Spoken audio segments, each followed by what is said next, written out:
Muy bien. Un saludo para todos los que están viendo el video, los que están visitando el canal. En esta ocasión voy a comenzar una serie de exposición sobre los hechos de 1932. Esto desde un punto de vista sociológico, histórico, en base a bibliografía revisada sobre este acontecimiento tan trascendente para la historia de El Salvador. Espero que la información sea de mucha utilidad para cualquiera que visite el video o el canal. Y bien, entonces, para comenzar, vamos a hacer una pequeña introducción o hablar un poco de los antecedentes históricos a la insurrección o levantamiento de 1900, de enero, del 22 de enero de 1932, hablando de que para el año de 1931 había sido electo el presidente ingeniero Arturo Araujo, en la que se establece que se puede considerar la primera elección libre en el sentido de que convergieron y participaron todas las diferentes fuerzas políticas de ese momento y donde no hubo ningún tipo de restricción hacia algún tipo de partido en particular, como pudo haber sido que no se dejara participar al Partido Comunista Salvadoreño, que había sido fundado el 30 de marzo de 1930. Entonces, en ese sentido, se declara libre. Además, también que estamos hablando que el presidente que antecediera al ingeniero Arturo Araujo era Pío Romero Bosques, que había estado en la presidencia de 1927 a ese año que fueron las nuevas elecciones, y que durante la presidencia de Pío Romero Bosques también se dio bastante apertura a la participación política de las clases subalternas, o en otras palabras, a la organización política de diversas fuerzas, como la clase proletaria, obrera de ese momento. En fin, la presidencia del ingeniero Arturo Araujo fue muy corta, porque a los 9 meses de haber tomado posesión fue derrocado en un golpe de Estado, que se precipitó el 2 de diciembre de 1931. En una acción donde se coordinaron los militares de todos los rangos, generales, coroneles, tenientes, subtenientes, y algún pequeño número de civiles. ¿Por qué le dan golpe de Estado al ingeniero Arturo Araujo? Pues se lo dan por la desestabilización política que había en ese momento. Se había dado ya lo que era la crisis de Wall Street de 1929 y que había afectado profundamente la economía de El Salvador, que era agroexportadora, monocultivista y que se fundamentaba en la exportación de café. Y bueno, se dejó de vender el café, se dejó de cortar en los beneficios y eso hizo que buena parte de toda la población que trabajaba para los beneficios de café, pues empezara a generar descontento y malestar. Aparte de eso también, de toda la incidencia que para ese momento ya empezaba a tener la organización social, para 1926 se había conformado lo que era la Federación Regional de Trabajadores Salvadoreños. El 30 de marzo de 1930 se había fundado el Partido Comunista y pues por lo tanto se estaban generando las condiciones objetivas como subjetivas para generar un descontento popular, que no solo ponía en tela de juicio al gobierno y toda su estructura, sino que también preocupaba a la clase económica que en ese tiempo se le denomina la oligarquía cafetalera, que también veían sus intereses afectados por ese descontento popular. Entonces, entre esos y otros factores, eso posibilitó lo que fue el derrocamiento del ingeniero Arturo Araujo, que tenía bajo la presidencia al general Maximiliano Hernández Martínez, este general que también a su vez era el que estaba a cargo de las Fuerzas Armadas, el general al mando de las Fuerzas Armadas. En ese momento, el presidente, como lo establece desde 1992, que hoy el presidente de la República es el general de las Fuerzas Armadas. En ese momento todavía no estaba ese artículo contemplado y entonces siempre se buscaba un general que estuviera a cargo de las Fuerzas Armadas. En este caso, pues, el ingeniero Arturo Araujo le depositó su confianza a este general, que asumiría el cargo del gobierno luego del golpe de Estado. Por eso mismo que ya había mencionado, era el vicepresidente y también a sugerencia del embajador norteamericano de ese momento, ¿no? Como dato muy preciso, podríamos decir que el gobierno del general Hernández Martínez, pues, ha sido hasta el momento uno de los que más ha estado en el poder, que más años ha estado en el poder, al estar 12 años, 5 meses, 5 días específicamente en la presidencia de la República de El Salvador, hasta que fue derrocado en 1944 por una huelga de brazos caídos. Quiero aclarar que en esta exposición de los hechos de 1932 no voy a hablar a profundidad sobre el gobierno de Martínez. Eso lo voy a hacer en posteriores publicaciones. Tampoco voy a hacer demasiada referencia a los que participaron de lleno, es decir, a los líderes de la insurrección o a los que se consideraron los líderes de la insurrección de 1932. También que posiblemente en posteriores publicaciones lo haga, o también a sugerencias que me puedan hacer en los comentarios, los que vean el video, si quisieran que hablara de la presidencia de Martínez o de los que se consideraron los líderes de esta insurrección. Bien, entonces, prosiguiendo, una vez que se establece el 2 de diciembre de 1931 como el vicepresidente toma la presidencia, el general Hernández Martínez, convoca para enero de 1932 a elecciones municipales, que las convocó para los días 3, 4 y 5 de enero, y para elecciones legislativas que estaban contempladas para los días 10, 11 y 12 del mismo mes. Cabe mencionar que por ahí, vamos a ver más adelante, hay una tesis que menciona que el gobierno provocó lo que fue la insurrección de 1932, al convocar elecciones municipales y legislativas, donde también aparentemente había apertura política porque participó el Partido Comunista, pero que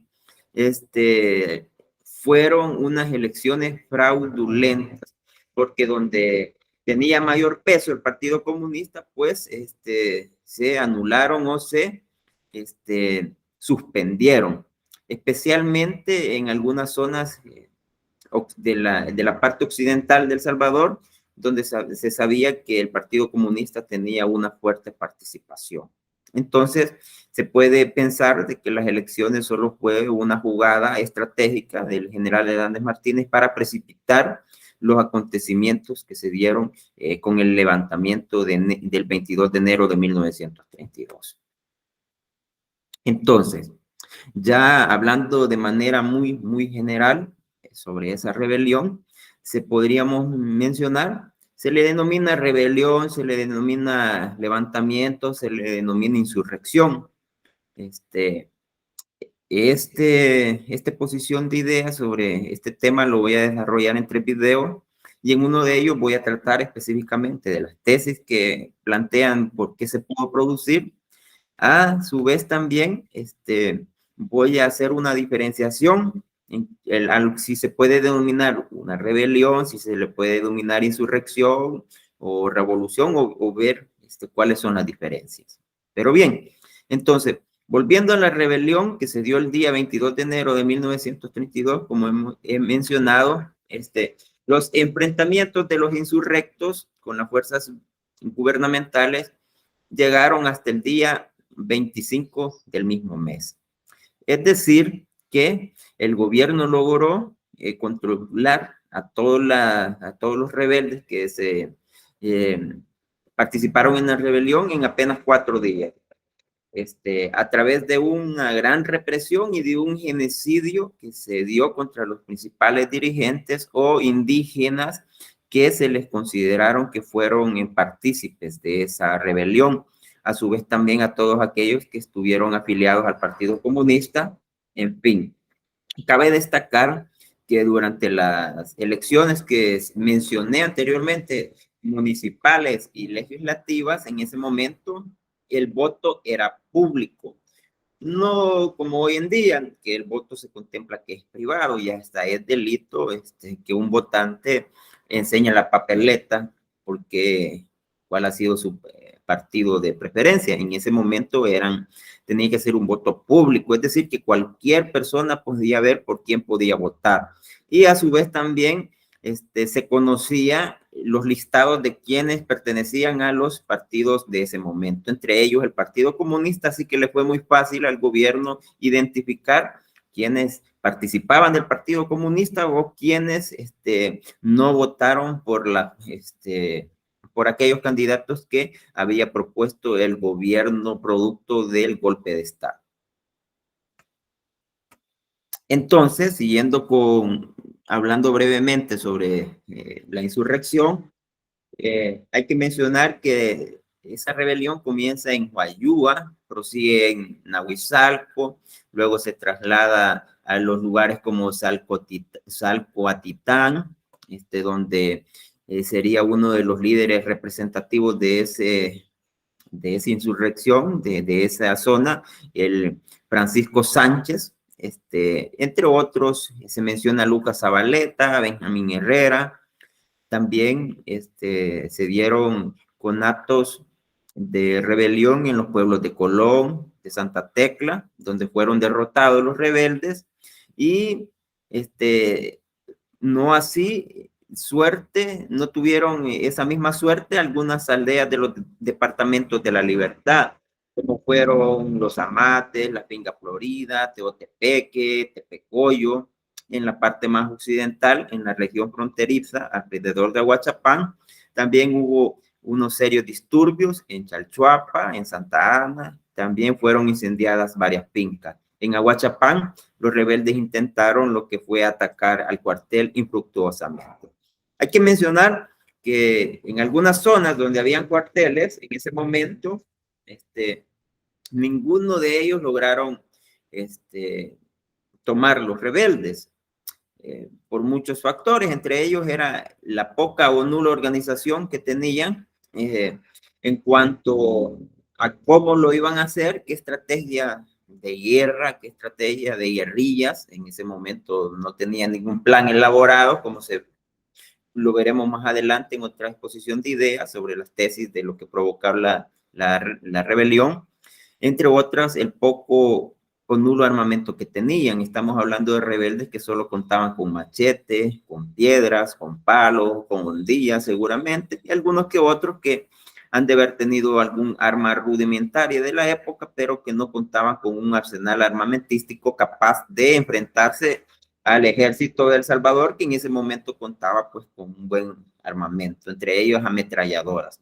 Entonces ningún cuartel pudo haber sido tomado. Sí tomaron, por ejemplo, algunos locales de telégrafo, como se menciona ahí, algunas fincas, se vandalizaron algunas casas, especialmente de la gente más pudiente, ocurrieron una serie de violaciones en algunos lugares específicos, también hubo una serie de ajusticiamientos a personas de todo índole, tanto pudientes como de su misma, podemos decir, de la misma clase social.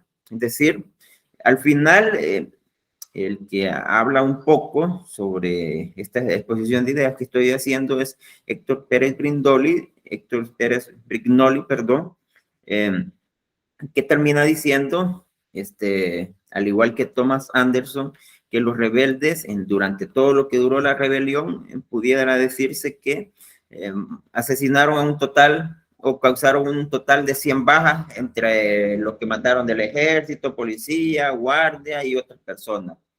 a contraposición a las cifras pues de los que asesinó el gobierno, que las veremos más adelante.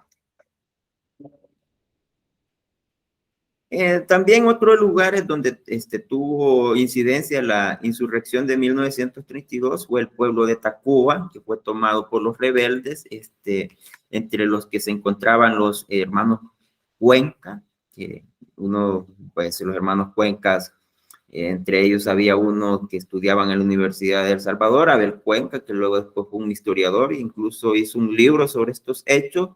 Eran destacados ladinos de ese lugar. Además, también se menciona que, bueno, se mencionan los nombres de todos los Cuencas, ¿no? Abel Antonio, Leopoldo, Efraín y Alfonso Cuenca. En el pueblo de Izalco también hubo conatos de rebelión, donde el principal dirigente fue José Feliciano Ama, un indígena que, por cierto, era el líder de la cofradía de la Asunción. Más adelante también en la exposición, en el otro video, veremos cuál fue el rol protagónico de las cofradías, donde era un líder José Feliciano Ama. También otros municipios donde se dieron enfrentamientos fue en la ciudad de Sonsonate. La rebelión fue controlada el 25 de enero, cuando las tropas gubernamentales, como ya dije, vencieron la resistencia y pasaron a las secciones campesinas de los pueblos, limpiándolas, decían ellos, de los rebeldes o comunistas, o los rojos también, como se les denominaba, por el medio sencillo de darles fuegos a las chozas y todos los indígenas que salieran de esas casas, pues, matarlos criminalmente. Y pues ahí se puede denotar un mapa que aparece en el tomo 2 de Historia de El Salvador. También aparece en el libro de Thomas Anderson sobre los hechos de 1932, de las zonas donde hubo conatos de rebelión en esa insurrección del 22 de enero de 1932. Ahí tenemos lo que ya mencioné: Tacuba, Huachapán, Huayúa, Nahuizalco, Sonsonate, Izalco, San Vicente, San Miguel, se menciona ahí, Acajutla. San Miguel, pues, y sobre eso muy pocos datos tengo precisados, pero ya mencioné algunos de algunos otros lugares donde sí tuvo bastante o tuvo mayor fuerza la rebelión.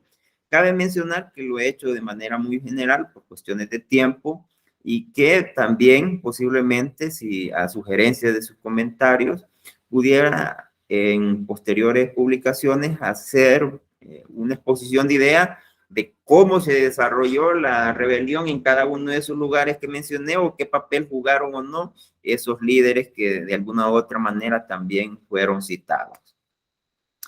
Y pues bueno, eso. Y para terminar esta pequeña introducción o breves antecedentes de la insurrección, se pueden mencionar algunas causas sociales, que como fue el profundo antagonismo de clases que existía entre los campesinos indígenas y los terratenientes. Más adelante veremos que la concentración de tierras en pocas manos, producto de las políticas que algunos autores llaman liberales, desarrolladas en el gobierno de Saldívar en 1881, 1882, donde se abolieron las tierras comunales y ejidales. Entonces hizo que la concentración de tierra quedara en pocas manos, producto de todos aquellos terratenientes que querían expandir el cultivo de café en esas zonas donde las tierras eran productivas, fértiles y muy buenas para dicho cultivo.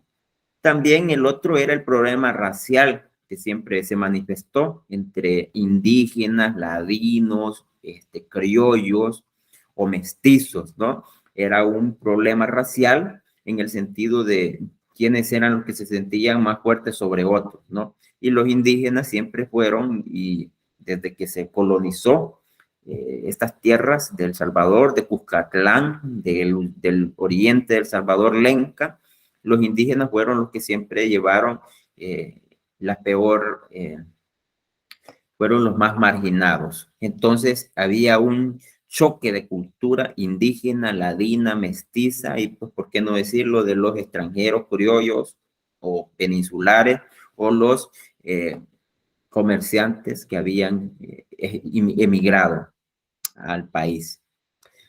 Esas eran algunas causas sociales. Las económicas se puede mencionar el monocultivo del café y el colapso de la Gran Depresión, de la crisis de Wall Street de 1929. A su vez también los pésimos salarios que devengaban los trabajadores temporales, algunos que otros permanentes en los beneficios de café, que más adelante en el otro video se mencionará cómo eran esas condiciones de vida para esta clase trabajadora. Y eso también provocó un descontento popular, ya que si no se les contrataba en los beneficios del café y si no tenían tierra estos indígenas para cultivar, entonces esto fue produciendo, como ya dije hace rato, todas las condiciones objetivas y subjetivas que provocaron lo que fue la insurrección de 1932, la rebelión o el levantamiento, como se le pueda denominar. Y políticas, uno de ellos era la tradición dictatorial que siempre se había manifestado desde que se fundó la República de El Salvador, allá por 1841, a lo largo de todos los presidentes que habían sucedido, hasta la llegada del ingeniero Arturo Araujo, y por qué no decirlo también, por qué no la presidencia de Pío Romero Bosque, porque anteriormente a ellos, prácticamente desde comenzado 1900, o mejor dicho, comenzado el siglo XX, se había dado lo que era la dinastía Meléndez Quiñones. Entonces, en El Salvador siempre se había presentado a lo largo de la historia manera dictatorial de manejar al gobierno y, por qué no, también la incapacidad gubernamental que siguió existiendo muchísimo más tiempo después de haberse dado esa insurrección, hasta pues producir una guerra civil como fue el desenlace en 1980. Y a su vez también que la política, otra causa política era que se manejaba a través de compadrazgos.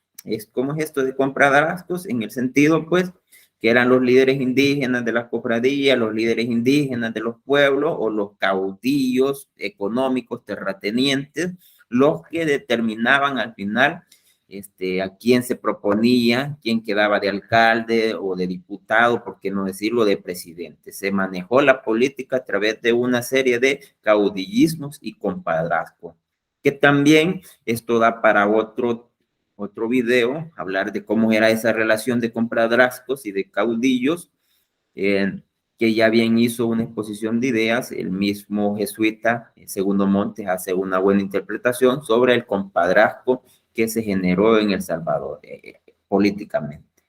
Y bien, así hemos llegado a esta primera parte de exposición de ideas sobre los hechos de 1932, pues, y en la segunda y tercera parte terminaré de desarrollar todas las ideas que tengo, pues, planteadas sobre este tema en específico. Gracias por su atención.